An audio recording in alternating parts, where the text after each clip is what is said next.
Welcomes political analyst KS Prasad. నమస్తే sir. నమస్తే అండి. ఆంధ్రప్రదేశ్ రాష్ట్రంలో ఎలక్షన్స్ అనంతరం కూడా జరుగుతున్నటువంటి పరిణామాలు కావచ్చు, ఇప్పటికీ సిఎస్ మీద కావచ్చు, డీజీపీ మీద కావచ్చు వేస్తున్నటువంటి నిందలు కావచ్చు, సంక్షేమానికి కావచ్చు, ప్రభుత్వం ఇవ్వాల్సినటువంటి కార్యక్రమాలకి డబ్బులు లేవా అనేటువంటి ఇది కావచ్చు. ఏం సార్ అసలు ఎట్లా చూడాలి సార్ దీన్ని? Last time out of 175, 151 itself is a tall number.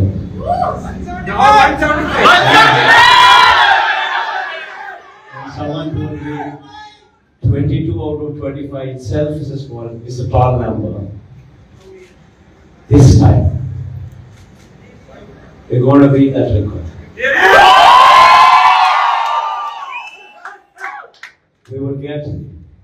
We will surpass 151, we will surpass 250. భోగోని ఛానల్కి పనిపాటు ఏం లేక రాష్ట్రం ఈ 2 నెలలు ఆపద్దరం ముఖ్యమంత్రి జగన్మోహన్ రెడ్డి గారు. ఫస్ట్ ఆఫ్ ఆల్ మనకి ఆర్బీఐ 2వ విడత బాండ్ల వేలంలోనే మనకు రావాల్సిన డబ్బులు మనకు వస్తున్నాయి. వీళ్ళకి ప్రాథమిక అవగాహన ఉంటే ఒకలాగా, ఉండకపోతే ఒకలాగా మాట్లాడుతుంది. తర్వాత రీసెంట్ పాస్ట్ లో ఆర్బీఐ మనకి ఇచ్చిన ఒక గ్రేటెస్ట్ క్లియరెన్స్ ఏంటంటే అది మర్చిపోయి ప్రజలకు చెప్పకుండా ఉంటున్నారు. ఎఫ్ఆర్బిఎం లిమిట్ ని ఇంకొక 1,00,000 కోట్లు సెప్టెంబర్ దాకా మనకి ఎన్హాన్స్ చేసి ఇచ్చింది. ఓకే, అంటే ఈ క్వార్టర్ లో బిఫోర్ సెప్టెంబరే మనం వాడడానికి వెసులుబాటు ఉంది ఈ ప్రభుత్వానికి ఎఫ్ఆర్బిఎం ని. సో ఎఫ్ఆర్బిఎం లిమిట్ ఎన్హాన్స్ చేసిన కారణం ఏంటంటే మన పరిధిలో మనం అన్ని రాష్ట్రాల కన్నా తక్కువ అప్పు చేసేవాడిని. వీళ్ళు చెప్పినట్టు ఏదో 10 లక్షల కోట్లు అవన్నీ ఆ పచ్చలో రాసిన బుద్ధి తక్కువ వార్తలకి జనాల్ని పక్కదారి పెట్టి చేస్తున్న ఒక దరిద్రగుట్టు ఎజెండాతో వస్తున్న అపోజిషన్ పార్టీ. వీళ్ళకి ఏంటంటే ఒరిజినల్ గా ఏం జరుగుతుందో అది ప్రజలకి చెప్పే ఉద్దేశం ఉండదు. ఈ మాధ్యమాల తులుగా శాసించేద్దాం అని చెప్పి చేస్తున్న ఒక బొంబాడింగ్ అంటారు. వాస్తవానికి గతంలో ఇక్కడ తెలంగాణలో చూడండి, ఎలక్షన్ కమిషన్ బాధ్యతారాహిత్యంగా ఉందా అన్నదానికి సాధారణంగా చెప్పచ్చు. ఈ రోజు కూడా రైతు బంధు పథకం పడలే.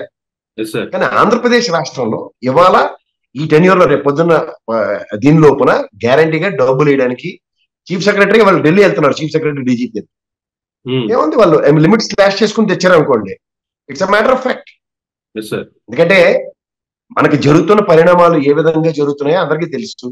14,000 కోట్లు ఈ రోజు కనుక ఆపద్ధర్మ ముఖ్యమంత్రి వేయొచ్చా లేదా, లేదంటే చీఫ్ సెక్రటరీ వేయొచ్చా లేదా అన్నది క్లారిటీ వచ్చేస్తుంది సాయంత్రంకి. It will be under the custody of chief secretary and it will be done at any cost. అది నా ప్రెడిక్షన్.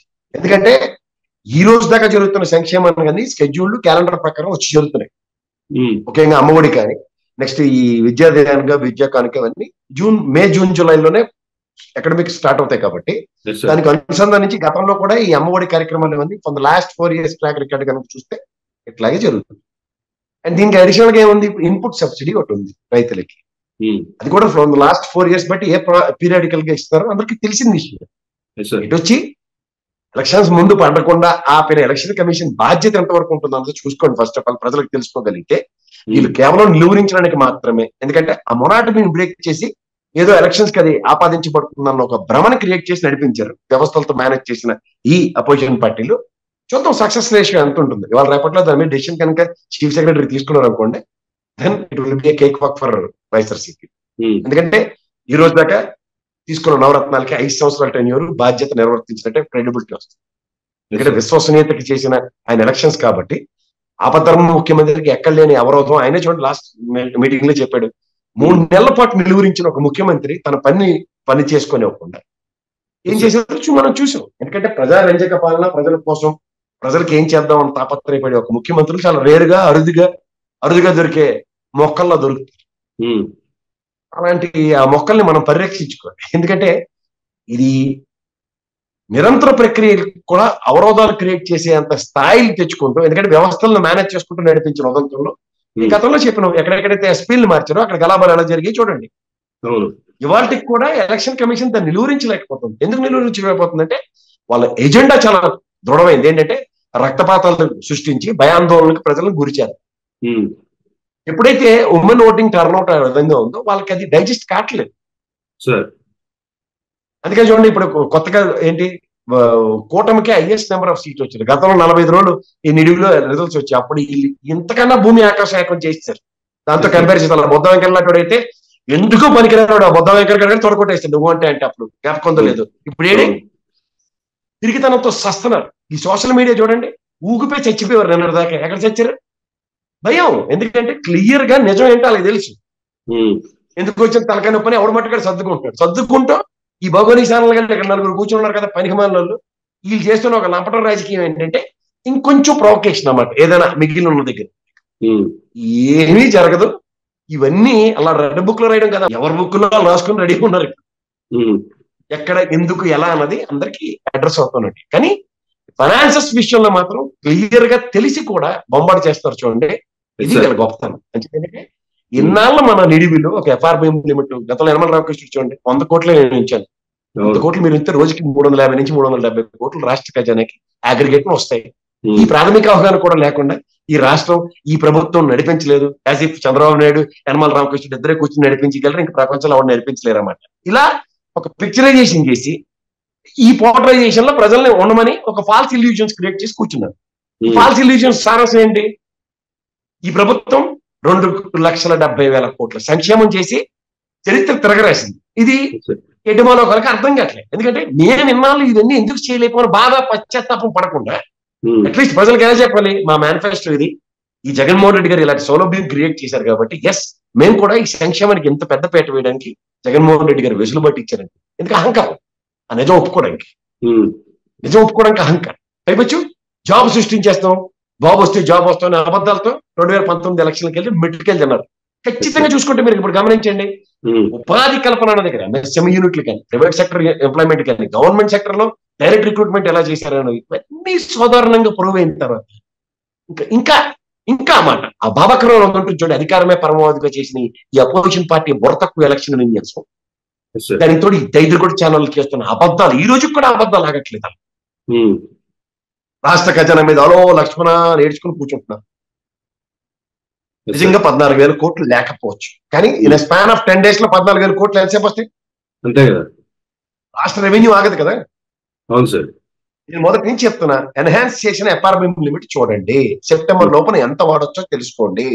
అవును, ఏమి చీఫ్ ఆపధర్మ ముఖ్యమంత్రి కాకపోతే చీఫ్ సెక్రటరీకి డిస్క్రిప్షన్స్ ఉంటాయి వాళ్ళే కాబట్టి, అంతే కదా, ఆన్గోయింగ్ ప్రోగ్రామ్సే కదా. ఒక మాట చెప్తా, ఎలక్షన్స్ ముందు ఎలక్షన్స్ నిలువరించకపోతే చీఫ్ సెక్రటరీ డబ్బులు వేసి ఉంది కదా మాటకి షెడ్యూల్ ప్రకారం ఆపాడు. ఇప్పుడు అదే డిస్కషన్ తీసుకుని అయితే డబ్బులు లేవంటున్నారు, ఉన్నాయి ప్రూవ్ అవుతుంది చూడండి. ఢిల్లీ ప్రయాణం వచ్చిన తర్వాత ఈ భౌగోళిశాలను ఎప్పుడు ఏడుపు అంతే. 1వ తారీఖు జీతాలు ఇవ్వలేని నిస్సహాయ స్థితి అని 15వ తారీఖు చేస్తారు. క్యాలెండర్ చెప్పలేదా? Schedule is very clear. 15వ తారీఖు నుంచి నెక్స్ట్ 15వ తారీఖు 30 రోజులు ఉంటాయి కదా, 50 రోజులు 60 రోజులు అవ్వవు కదా. అంతే కదా, ఆర్బీఐ బాండ్ల వేలం ఎప్పుడు అవుతుందో తెలుసుకోమని 2వ మంగళవారం ఇస్తారు మనకి స్లాట్, ప్రకారం నడుస్తుంది. ఏడుపు ఎందుకు దానికి? ఇలాంటివి ఎన్నాళ్ళు ప్రజల్ని పక్కదారి పట్టిస్తారు. ఇంకేముంది, మహా అయితే ఎన్ని రోజులకు వచ్చిందండి ఇది? 15వ తారీఖు అనుకుంటా, 15, 16 ఇవాళ, ఇంకో 14 రోజులు 4వ తారీఖు నేను ఎగ్జిట్ పోల్స్ వస్తే సగం చచ్చిపోతారు. ఎగ్జిట్ పోల్స్ సగం మంది ఉరేసుకొని వస్తారు, మిగిలిన సగం మంది దేశాలు పోవడానికి రెడీ అవుతారు. వీళ్ళేమో మళ్ళీ జగన్మోహన్ రెడ్డి మీద విదేశాలు కానీ రాజశేఖర రెడ్డి గారి దగ్గర నుంచి ఊటీ వెళ్ళి నోదంతాలు మర్చిపోయారు ఎలక్షన్ అయిన తర్వాత. అలా డీసీ యూనివర్స్ విన్యాసాలు మర్చిపోయారా? మీలటోళ్ళు వచ్చకాయించి డీసీ యూనివర్సిటీకి నేను ముఖ్యమంత్రి రేసులో ఉన్నానని చెప్పిన తర్వాత ఏమైందో తెలీదా?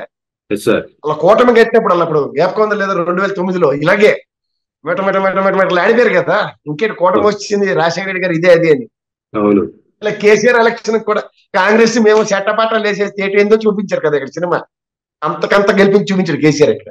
ఇవన్నీ మనం రుచి అన్ని మర్చిపోయి తెల్లారిసరికల్లా కోడి కూసిన అంటే తెల్లారిపోయేసరికి లేచి దిక్కుమల పేపర్లు చదివి అర్రే ఇలా అయిపోయిందట అలా అయిపోయిందట అని చెప్పడం అలవాటి. ఎన్నాళ్ళు ఆడుకుంటారో ఆడుకోండి, ఇంకో 15 రోజులు ఉంది. తర్వాత ఎవడెవడు ఎక్కడ ఉంటాడో అందరికీ తెలిసి గాబరా పడవలసిన అవసరం లేదు.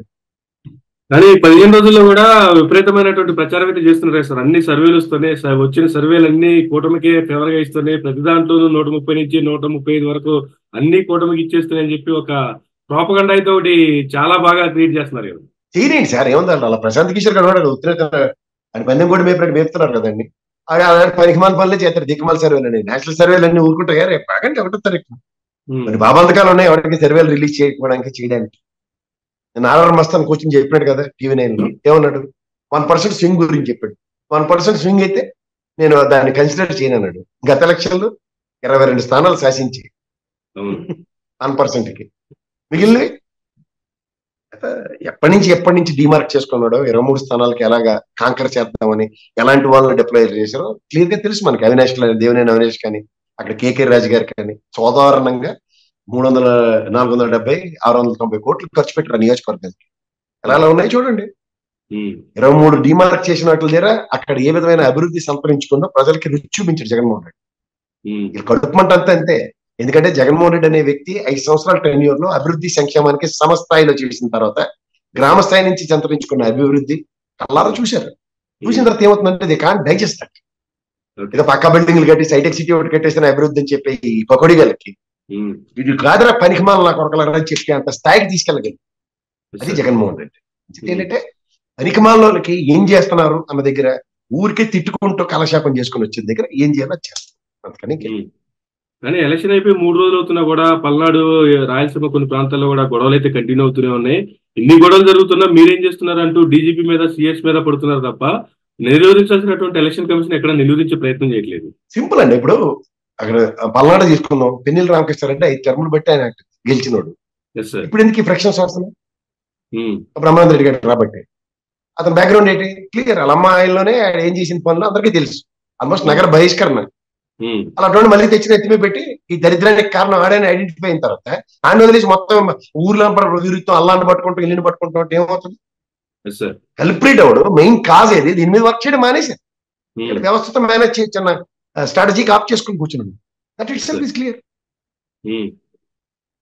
సో జగన్మోహన్ రెడ్డి గారు నెక్స్ట్ రేపు లండన్ కి ప్రయాణం అవుతున్నారు. లండన్ కి ప్రయాణం అవుతున్న తర్వాత వీళ్ళు ఇప్పటి వరకు చేస్తున్నటువంటి ప్రాపగండా ఇంకా అలాగే కొనసాగిస్తారంటారా? సింపుల్ అండి. ఇప్పుడు గతంలో రాజశేఖర రెడ్డి గారు ఊటీ వెళ్ళేవారు ఫ్యామిలీని తీసుకుని. జగన్మోహన్ రెడ్డి గారు గత ఎలక్షన్ తర్వాత ఎక్కడికి వెళ్ళారో అందరికీ తెలుసు. నీడ్ సమ్ రిలాక్సేషన్ కదా, అక్కడ లేకుండా ఉండదు కదా. పిల్లలు చదువుకుంటున్నారు, అక్కడ వచ్చారు, వెకేషన్కి వచ్చారు, ఓట్లు వేసారు, నలుగురికి మళ్ళీ దేపెట్టి రావాలి కదా. ఆడపిల్లల తండ్రి దేపెట్టారు, దీనికి ఏడిపే. పిల్లలను బాగా చూసుకుంటే ఎలా ఉంటారు దానికి, బంగారు పిల్లలు ఎలా చదువుకుంటారో చూసుకోమనండి. ఎక్కడ ఉంది బాబరాజమానం బతికిపోయిందని నోరే తిరక్కుంటున్నారు. అంచేత ఆ కడుపుమంట ఉంటుంది. ఇది ఆ పిల్లలు అంత బాగున్నారు. చూడండి పక్కింటి బొరిగింటి పొలకూర రుచి కాదు, ఇది కూడా అంతే. పక్క పిల్లలు చదువుకుంటే మన పిల్లల్ని చూస్తే పళ్ళు పొరికి చిదగొడేయాలని కోపం ఉంటుంది. కానీ మనకి ఈ ప్రేమ మమకారాలు ఈ జడ్డితనంతో మనల్ని పరిరక్షించుకుంటూ మావాడు పర్వాలేదు లేదని నటించుకుంటూ తిరుగుతుంటాం. ఎన్నాళ్ళు ఇది? సార్, సో ఏదేమైనా నెక్స్ట్ మరలా ప్రజలైతే జగన్మోహన్ రెడ్డి గారి వైపు ఉన్నారంటారా? అంటే ప్రజాస్వామ్యం పరిరక్షించుకోవడం ప్రజలకు బాగా తెలుసు. ఏం చేస్తారో మనం కూడా 4వ తారీఖు దాకా ఓపిక పట్టవలసిందే. ఓకే, అధికారం రాకపోతే సాధారణంగా ఎలక్షన్స్ అయిపోయిన తర్వాత కూడా ఎందుకు కొట్టుకు వస్తారు? ఇప్పుడు అధికారం వాళ్ళది వచ్చింది అనుకోండి, అది గమ్మున ఉండాలి కదా. మరి నెక్స్ట్ అధికారం మాది వస్తుంది, డిమార్క్ చేసి తర్వాత కొట్టాలి. కానీ ఇప్పుడే ఫ్రస్ట్రేట్ అయిపోయి ఇప్పుడే సిద్ధకొడేసుకుంటాడంటే నెక్స్ట్ సీన్ లేదని అర్థం. ఎలక్షన్ కమిషన్ ఆచ్ఛేదన ఇచ్చినంత కాలం సెలరైపోవచ్చు. అప్పుడు చూడండి సిబిఐ ఉన్నప్పుడు ఈ రామ్ సింగ్ ఎలా మెట్టలాడిపోయాడు చూడండి, రోజు అరెస్టే అవినాష్ రెడ్డి. ఎందుకంటే వ్యవస్థలో ఆ పనికొచ్చినోడు ఉన్నంత కాలం ఇలాగే సెలరైపోతుంది. ఒకసారి బయటకు వెళ్ళగానే చెట్టు కూడా పొట్టకోడు, ఇదే పరిస్థితి మళ్ళీ నెలకొన. అందుకని ఇంకేమో. Thank you sir, thank you very much అండి. ఇదండి ప్రసాద్ గారితో ఈనాటి విశ్లేషణ. మరొక ఇంటర్వ్యూలో మళ్ళీ కలుద్దాం. చూస్తూనే ఉండండి మెరా మీడియా.